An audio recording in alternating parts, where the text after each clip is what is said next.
नमस्कार दोस्तों, राधे राधे। आज का जो हमारा टॉपिक है कैश फ्लो स्टेटमेंट, इसका लास्ट पार्ट है, तो आइए शुरू करते हैं। चलिए, इसमें आज हम जो टॉपिक कवर करेंगे cash flow from financing activity.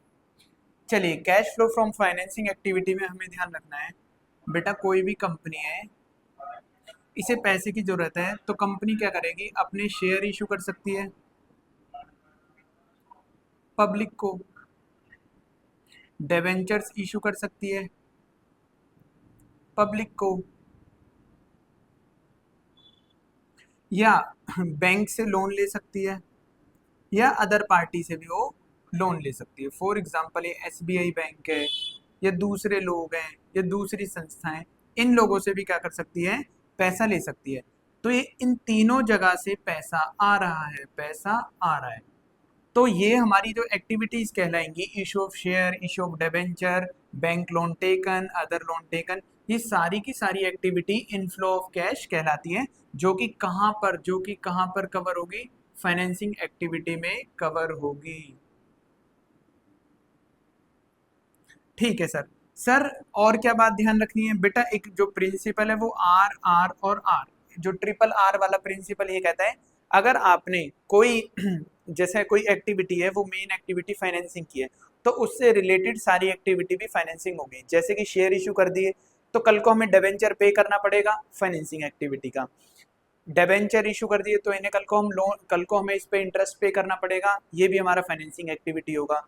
Other loans पे हमें ब्याज देना पड़ेगा, वो भी हमारा फाइनेंसिंग एक्टिविटी होगा। एक और एग्जांपल दे देता हूँ, जब बेटा हम शेयर्स इशू करते हैं, तो कई बार हम एक इंडिपेंडेंट अंडर राइटर को पकड़ के लाते हैं कि भाई साहब आप हमारे शेयर्स इशू करवा दो, क्योंकि हमें पैसे की जरूरत है, डायरेक्ट तो हो नहीं पा रहे। तो इन्हें कंपनी क्या पे करती है, अंडर राइटिंग कमीशन पे करती है, या ब्रोकरेज पे करती है। तो ये खर्चा भी हमारा कौन सी एक्टिविटी का माना जाएगा, cash flow from financing activity का माना जाएगा। ठीक है सर, हमें आपकी ये वाली बात समझ आ गई, और यही बेटा चीज थी बेसिक ऑफ हमारा cash flow from financing activity. पहला पॉइंट हो गया हमारा समाप्त। अब बात करते हैं दूसरे पॉइंट पे, format of cash flow statement. Full पूरा का पूरा फॉर्मेट कैसा होता है कैश फ्लो स्टेटमेंट। चलिए, पहला, cash flow from operating activity. दूसरा, cash flow from financing activity. Third, cash flow from investing activity. Right, अगर हम तीनों एक्टिविटी को हम जोड़ दें, तो जो ये निकल के आता है, इसे बोलते हैं बेटा cash flow from all activity. क्या सर ये नेगेटिव में आ सकता है? आ सकता है, कोई प्रॉब्लम की बात नहीं है। और हमें इसमें क्या ऐड करना होता है, ब्लू पेन के साथ लिख रहे हैं, plus opening cash and cash equivalent. तो क्या निकल के आ जाएगा बेटा हमारा, ये closing cash and cash equivalent.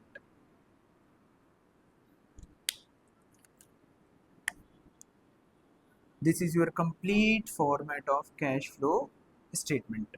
ठीक है, तीनों एक्टिविटी को जोड़ेंगे, cash flow from all activity आ जाएगा, opening cash and cash equivalent add करो, और जो भी निकल के आएगा क्लोजिंग कैश एंड कैश आएगा।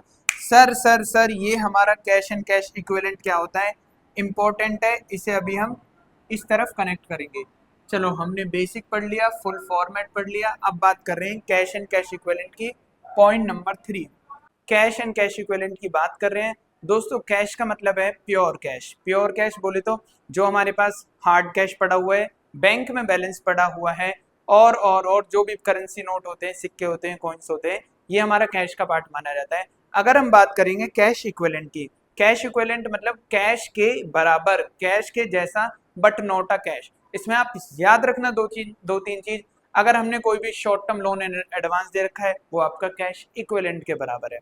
हमने कोई भी करंट इन्वेस्टमेंट कर रखी है, कैश इक्विवेलेंट का पार्ट है। और तीसरा 3 मंथ वाली marketable security is also cash equivalent का पार्ट है। और भूल मत जाना आर आर आर प्रिंसिपल है लगाना, इनसे रिलेटेड चीज भी हमारा इक्विवेलेंट माना जाएगा, राइट। बहुत सारे बच्चे मिस्टेक ये कर देते हैं कि करंट इन्वेस्टमेंट को करंट एसेट का पार्ट मान के चेंज इन वर्किंग कैपिटल में कर देते हैं, जो कि आपको नहीं करना। ओ भाई साहब हेलो, वीडियो में इधर इधर इधर इधर ध्यान लगाओ, साथ साथ फोन नहीं चलाना, बिल्कुल इधर उधर नहीं देखना, इधर अटेंशन मेरे साथ कनेक्ट, मेरे साथ पूरा कनेक्ट रहिए।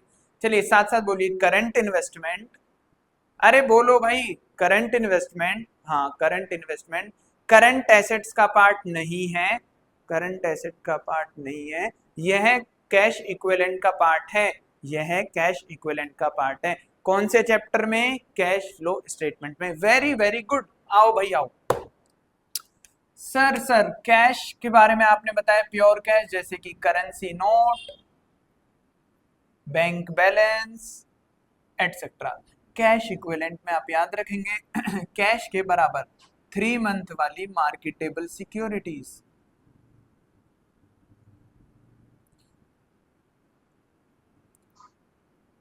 Short term loan and advance. और सबसे ज्यादा इंपॉर्टेंट वाला कौन सा बताया बेटा? Current investment, current investment.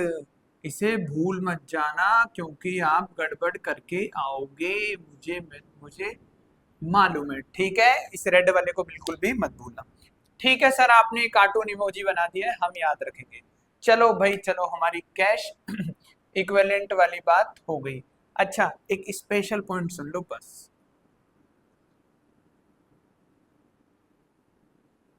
अगर हमने कहीं 3 मंथ वाली मार्केटेबल सिक्योरिटीज में पैसा लगा रखा है, बेटा मार्केटेबल सिक्योरिटी है तो cash flow from operating activity का पार्ट है, तो कोई प्रॉब्लम की बात नहीं है। अगर इस पर ब्याज मिलेगा तो, अगर कंपनी को इस पर इंटरेस्ट मिलता है, इंटरेस्ट ऑन 3 मंथ वाली मार्केटेबल सिक्योरिटीज, तो बताओ cash flow from operating activity में हम बताओ प्लस करेंगे माइनस करेंगे, प्लस करेंगे माइनस करेंगे, प्लस करेंगे माइनस करेंगे? बताओ, आपने तो ऑपरेटिंग एक्टिविटी की वीडियो रिवीजन देख ली होगी। सर इसे इनकम है, इनकम से नेट प्रॉफिट बढ़ रखा है तो इसे माइनस कर दो, क्या कर दे, क्या कर दें?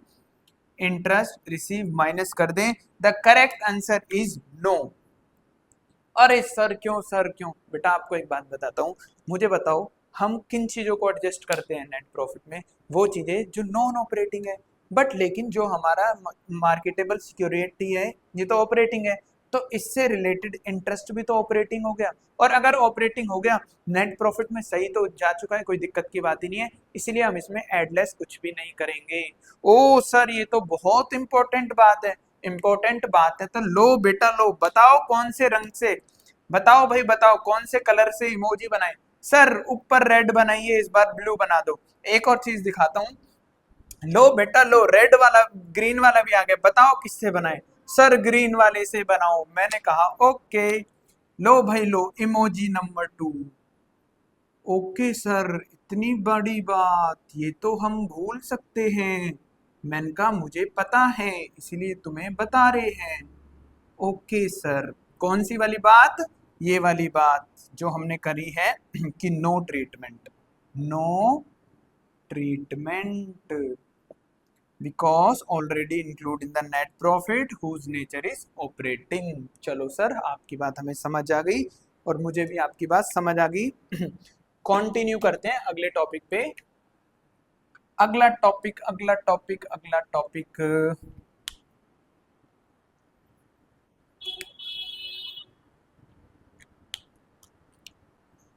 चलो थोड़ा सा प्रैक्टिकल की तरफ चलते हैं, मुझे चाहिए स्पेस इसलिए करना पड़ेगा मुझे रब।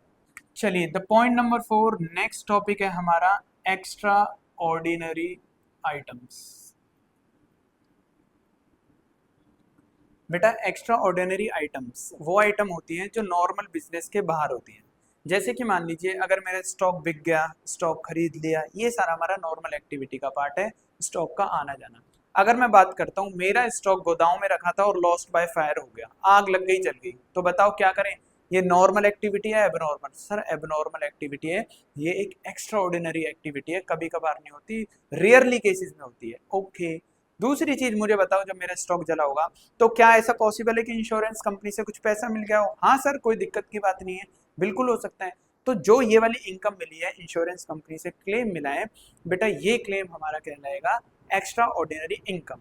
और लॉस बाय फायर क्या कहलाएगा? Extra ordinary expense. तो कैश फ्लो में इसका क्या ट्रीटमेंट होता है, तो आइए देखिए, एग्जाम्पल फ्रेम कर देता हूँ, बहुत बढ़िया, इसे ही कर लेना आप, आपकी बुक का इलस्ट्रेशन 17 है।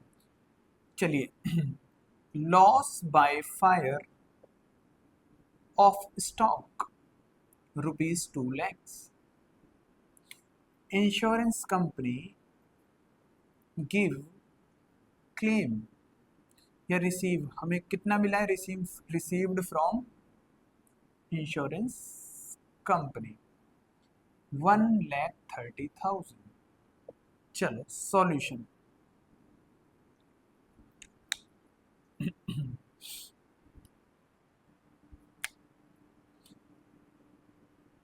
Cash flow from operating activity, working note, net profit before tax. तो हमें क्या करना है बेटा, नेट प्रॉफिट में जो हमारे एक्सपेंस है, एबनॉर्मल एक्सपेंस या एक्स्ट्रा ऑर्डिनरी एक्सपेंस है, इसे क्या करना पड़ेगा? ऐड बैक करना, माइनस करना पड़ेगा। क्यों? क्योंकि ये वाला जो खर्चा है हमने नेट प्रॉफिट में बुक कर रखा है, जो कि एबनॉर्मल है, इसकी वजह से प्रॉफिट दबे हुए हैं, तो ठीक करने के लिए ऐड बैक करना पड़ेगा। प्लस लॉस बाय फायर, इसके ब्रैकेट में लिख रहा हूँ, एक्स्ट्रा ऑर्डिनरी एक्सपेंस को हमने रिमूव कर दिया, कितने से? 2 लाख रुपए से। अच्छा सर, इनकम की वजह से प्रॉफिट्स बढ़ रखे हैं, तो इसे भी रिमूव करो, तो माइनस इंश्योरेंस रिसीव, ये क्या है? एक्स्ट्रा ऑर्डिनरी इनकम, कितने से? 1,70,000, राइट। तो हमारा नेट इफेक्ट अगर देखें तो नेट इफेक्ट मैंने गलत लिख दिया यहाँ, 130 मिला है, तो अभी हमें 130 बुक करना है। तो हमें नेट इफेक्ट देखें तो 70 का हमारे पास क्या है? नेट प्रॉफिट में हमने क्या कर दिया? ऐड बैक कर दिया। सर दूसरा वो बताओ, इसका इफेक्ट कहाँ करेंगे? बेटा दूसरा इफेक्ट करेंगे cash flow from operating activity में, लास्ट में जाकर क्या कर देंगे? इसका रिवर्स कर देंगे। लॉस यहाँ पर प्लस करा है, तो इसे क्या कर देंगे? माइनस लॉस बाय फायर, और प्लस इनकम को दोबारा से बुक करेंगे इंश्योरेंस कंपनी से जो हमें क्लेम रिसीव्ड हुआ है। कितना? यहाँ पर 2 लाख रुपए से लॉस को माइनस कर दिया दोबारा से, और 130 की इनकम दोबारा से बुक कर ली, और इसका नेट इफेक्ट जो आया है वो 70,000 आया है नेगेटिव का, जो कि हमने क्या? Cash flow from operating activity के लास्ट में कर दिया है। सर इसका नेट इफेक्ट तो 0 आ रहा है, एक बार हम नेट प्रॉफिट में बढ़ा के दिखा रहे हैं, एक बार नेट प्रॉफिट में माइनस करके दिखा रहे हैं। तो मैंने कहा बेटा मैंने कौन सा मना करा था नेट इफेक्ट कुछ भी आए, हमें इसकी ऐसी प्रेजेंटेशन देनी है। क्यों? क्योंकि आपका accounting standard 3 cash flow statement कहता है अगर कोई भी एक्स्ट्रा ऑर्डिनरी आइटम है, पहले उसे नेट प्रॉफिट में से उसके इफेक्ट को हटाओ, फिर उसे क्या करो? ऑपरेटिंग एक्टिविटी में उसका इफेक्ट दिखाओ। नेट इफेक्ट 0, इसमें ना आप कुछ कर सकते ना मैं कुछ कर सकता। इलस्ट्रेशन 17 था, प्रैक्टिकल 17 था, वो आप यहाँ से कनेक्ट कर लेना। आई होप आपको ये वाली बात भी समझ आई होगी। हाँ सर, हमें आपकी बात समझ आ गई। ठीक है बेटा, ठीक है, ये भी हमारा हो गया टॉपिक खत्म। पॉइंट नंबर 5, सिर्फ 1-2 पॉइंट और हैं और हमारा पूरा चैप्टर अंतिम राह पे है बेटा, अंतिम राह पे चैप्टर अपनी अंतिम सांसें ले रहा है। चलते जाओ चलते जाओ चलते जाओ चलते जाओ। चलिए point number 5, very very simple, net profit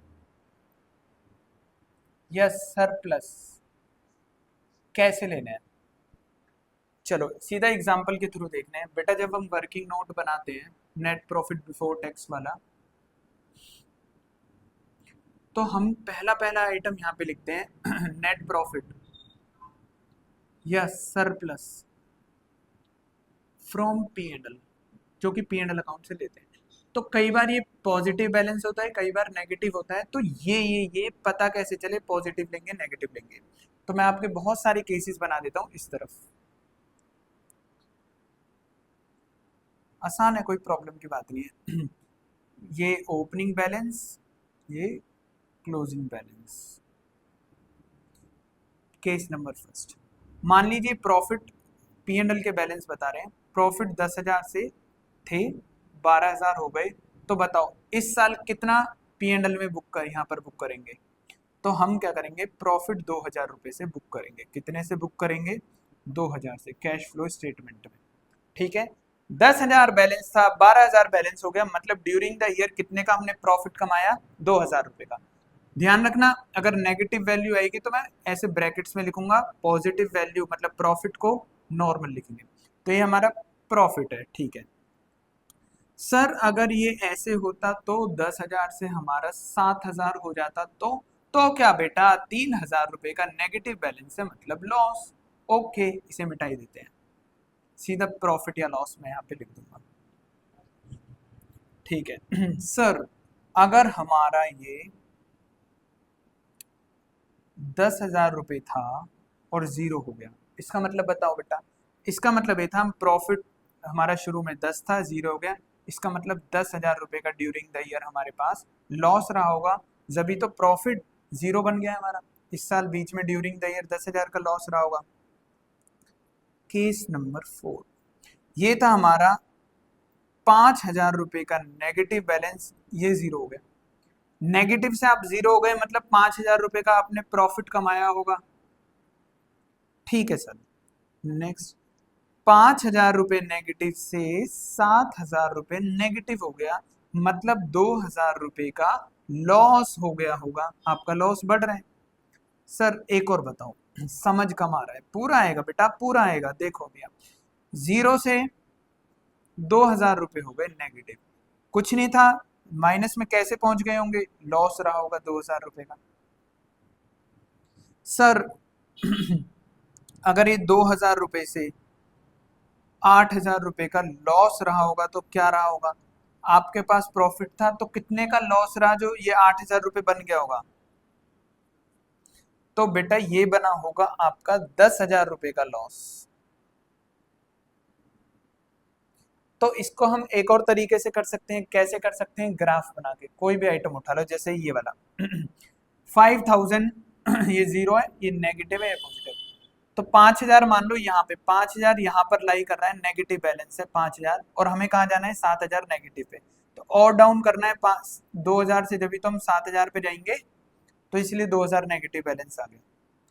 ये वाला उठाते हैं, हमारे पास पॉजिटिव बैलेंस था 2,000 रुपये का, जीरो से पॉजिटिव बैलेंस था 2,000 रुपये का, और नेगेटिव हो गया 8,000 का। तो यहाँ से लेकर 8,000 नेगेटिव कैसे गया होगा, तो ये वाला पार्ट हो गया 8,000 का नेगेटिव, और ये वाला पार्ट हो गया 2,000 रुपये का नेगेटिव, तो टोटल 10,000 रुपये का लॉस हमारा नेगेटिव रहा होगा।